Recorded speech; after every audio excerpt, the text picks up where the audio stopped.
Immigration earn more money and have a higher rate of employment. Study in Canada.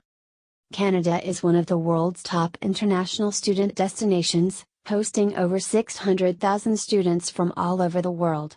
International students are drawn to Canadian schools because of the high quality of their education, the opportunities to work during the school year, during academic breaks, and after graduation, and the pathways to permanent residency that become available to international student graduates.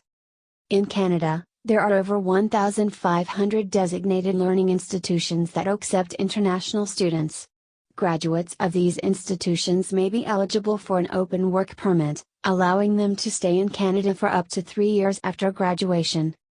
To study in Canada, you must first be accepted into a Canadian school. After receiving your letter of acceptance, you can apply for a study permit. After graduation, international students may be able to stay in Canada on a post-graduation work permit for up to 3 years, depending on the length of the study program, PGWP. International students must have studied full-time in person for at least 8 months to be eligible. Those who studied online between the spring of 2020 and August 2022 are still eligible for the PGWP. Student Direct Stream. Students from Pakistan who wish to study in Canada may be able to obtain a study permit more quickly by using the Student Direct Stream, SDS. Canada's goal is to process all SDS study permit applications within 20 days. To apply for a Canadian study permit through the SDS, you must first provide a copy of an acceptance letter from a Canadian designated learning institution.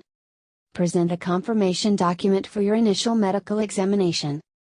Demonstrate that you have a $10,000 guaranteed investment certificate, GIC. Demonstrate that tuition for the first year of study has been paid.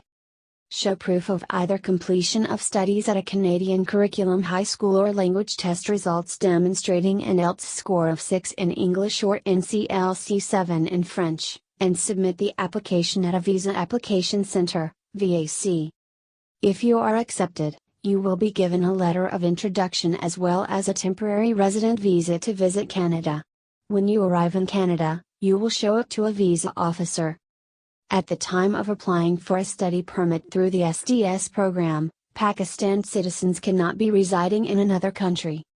Canadian Work Permits. A work permit is usually required to work in Canada. Certain people who come to Canada for work but do not enter the labor market may be eligible to work without a work permit in certain circumstances, but these are exceptional cases.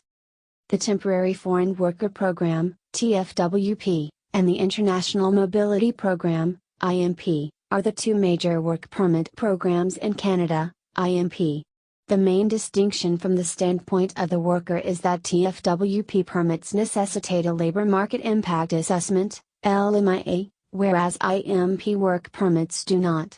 It is the responsibility of the employer to complete the LMIA, as it demonstrates to the federal government that hiring a specific foreign worker will have a neutral or positive impact on the Canadian labor market.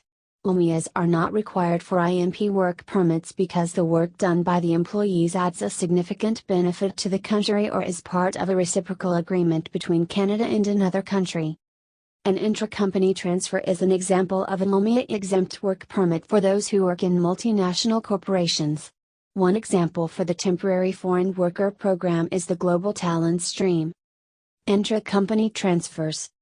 Intra-company transfers may be an option for businesses with operations in Pakistan and Canada. Executives, managers, and specialized staff employed by multinational corporations may be able to relocate from Pakistan to work at a parent company, branch, subsidiary, or affiliate in Canada. ICT work permits are valid for 1 year at a time and may be renewed. To be eligible for the ICT, both the company and